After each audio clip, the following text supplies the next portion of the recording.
ومن الأحاديث التي قصمت أظهر الجهمية والأشاعرة الحديث الصحيح الذي رواه أبي هريرة رضي الله عنه عن النبي صلى الله عليه وسلم قال: الميت تحضره الملائكة، فإذا كان الرجل صالحا قالوا: اخرجي أيتها النفس الطيبة، كانت في الجسد الطيب، اخرجي حميدة وأبشري بروح وريحان ورب غير غضبان، فلا يزال يقال لها ذلك حتى تخرج، ثم يعرج بها إلى السماء فيفتح لها فيقال: من هذا؟ فيقولون: فلان، فيقال: مرحبا بالنفس الطيبة،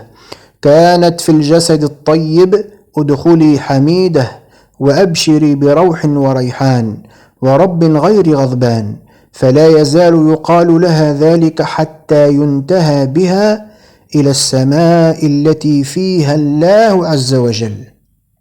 إلى السماء التي فيها الله عز وجل.